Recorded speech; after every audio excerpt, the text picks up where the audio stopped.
You're right there, YouTube. It is Karkand again, bringing you another gameplay.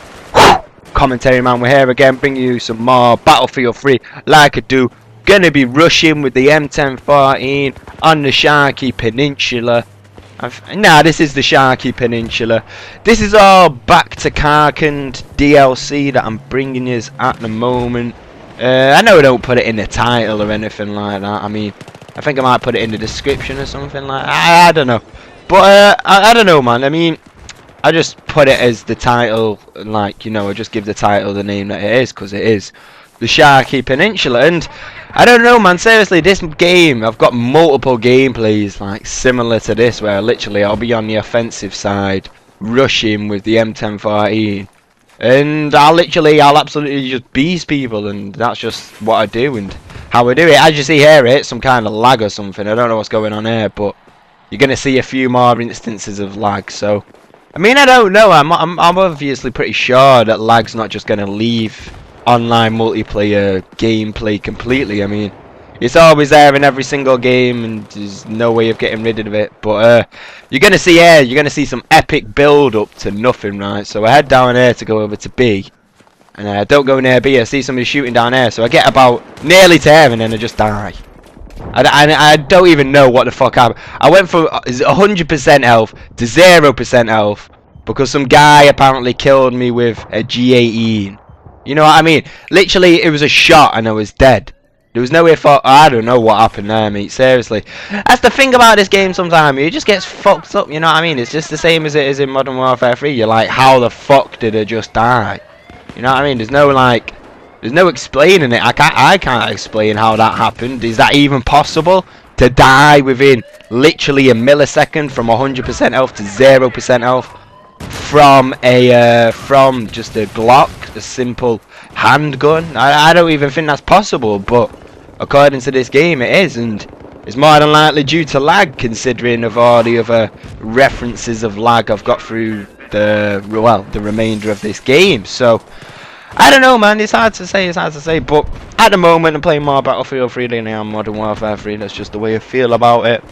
Just the way I am sometimes. I mean, if I get a game that I really like, I just want to play it and play it and play it. Just how, like, when Modern Warfare 3 came out, I just played it and played it and played it and played it. That's just what I did, and I got enough gameplays forever. Well, not forever, but obviously, as you all know, the new DLC is coming to Modern Warfare 3 very soon, so I will be having to make the swap back over for that. And I'm kind of hoping in the same way that, well, with this new DLC, it's going to, like, what's the word now? Rejuvenate my interest within Modern Warfare 3, because I'm not gonna lie, I mean, I'm not saying I'm not interested at all in Modern Warfare 3, but I've lost some amount of interest within Modern Warfare 3, and I don't know, I went back to go play it yesterday, and I'm not playing for gameplay, so I'm not using high streaks or anything like that.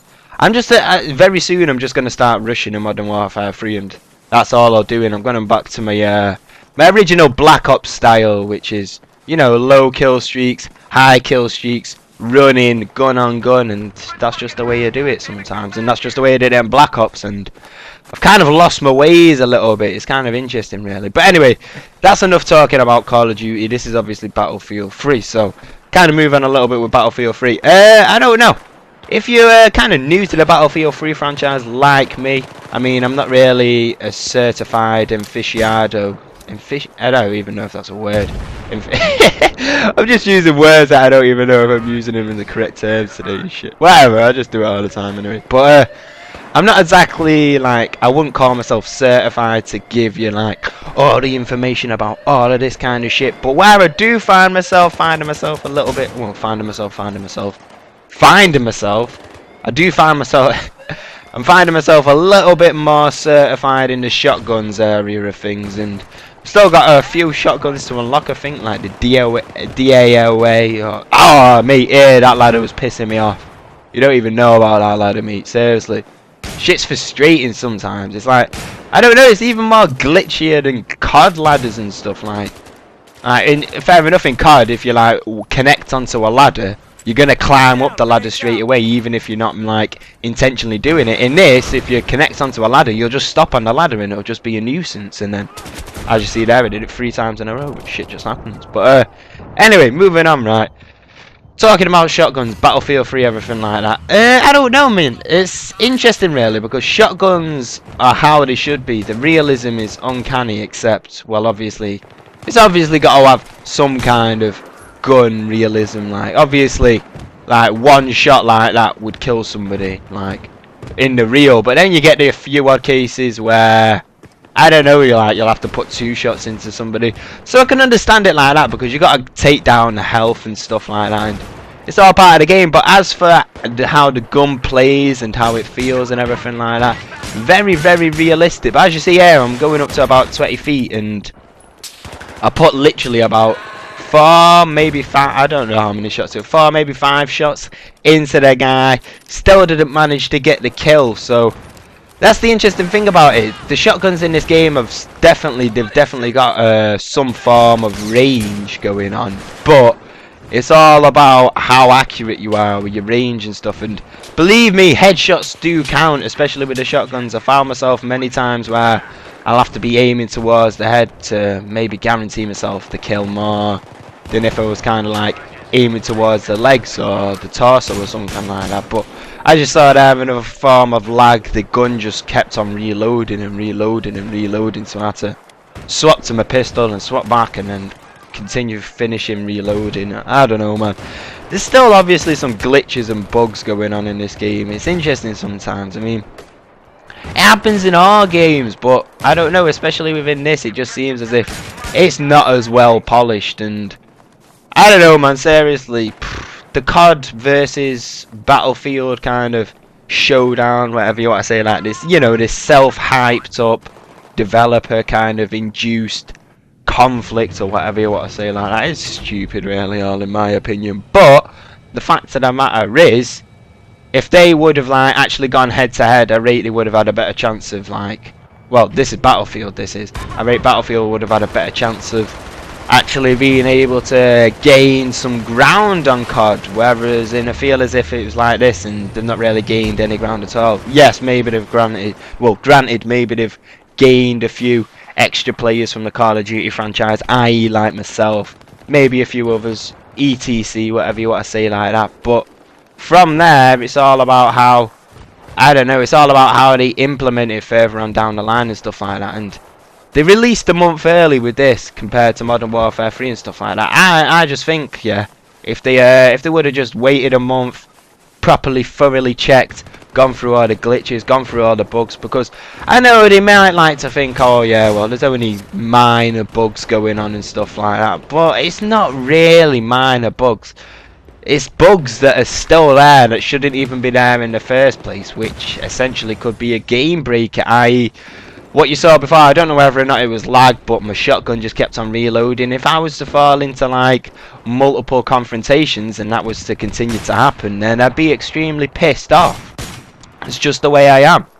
But I'm sure other people would be the same way and stuff like that. But it's not just that. There's other certain situations, and we're always running into them. And I'm sure all of you have run into them. I know I run into random various glitches and bugs and all kinds of stuff like that. I don't know, man.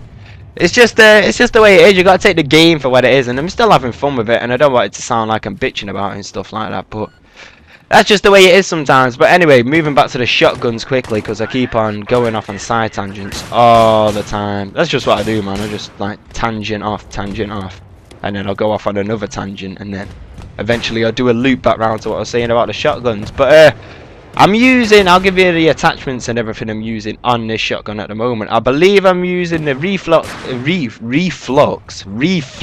red dot sight. I've got the 12-gram buckshot, and then extended mags on it as well, and that's all I've got. And I don't know, I love the customization with your cartridges and whether or not what kind of ammo you want to use and shit like that. Seriously, it proper does open your mind to different scenarios in which you need to use different shells and stuff like that. But in this certain situation, I'm using the 12-gram buckshot, because the simple fact of the matter is the 12-gram buckshot does the most damage to well, to infantry targets or whatever you want to say like that. And literally, that's all you've got to do. And I'll run through a couple of them. Well, a couple others of them. Well, no, I'll probably run through all of them, in fact. So let me get my words out here. Anyway, bloody hell. But there's a few more on the table. I think there's 4 more, but maybe 3 more. Oh no, I think there's 4 total, right? So there's the 12 gram buckshot, which has got good damage, but it's not really got penetration capabilities. That's what she said. I've never made that's what she said joke in a commentary at all in my entire life, I don't think. But there you go, you just got one. But essentially, right, so there's 12 gram buckshot, which does the most damage, but it's pretty hard to, like, you know, penetrate surfaces and, like, you know, I don't, what's the word now? Like, I don't know. It's like, there's a proper word for it, but it's, I'm saying it compared to the other one, which is Fleshetti or Flesh Eater or whatever you want to call it like that. But apparently, Fleshetti is, it's got like less damage characteristics of the buckshot, but it's got more penetration. So, i.e., on maps where you've got like kind of closed interiors and, you know, there's kind of like thin obstacles and stuff like that, you're gonna shred through that a lot easier with the Fleshetti. And then on top of that, you get yourself the fragmentation shells or whatever that is. The frag is essentially just an explosion, and it's got a pretty long range, but there's no accuracy to it at all, really. And then on top of that, you get your slug, which is obviously the long range accuracy. But no, it's the kind of long range distances, but you don't really get as much like spread or damage as you normally would do. But anyway, that's the end of the commentary. It went 22-2. It's kind of been a bit of a stumble bumble commentary. You know how I like to do it sometimes. But just trying to get your Battlefield 3 out there using shotguns and shit like that. I probably will bring you more shotguns. Like I said, I've got multiple gameplays that are kind of similar to this, but that's just the way it is. But that's all I got to say for now, and peace.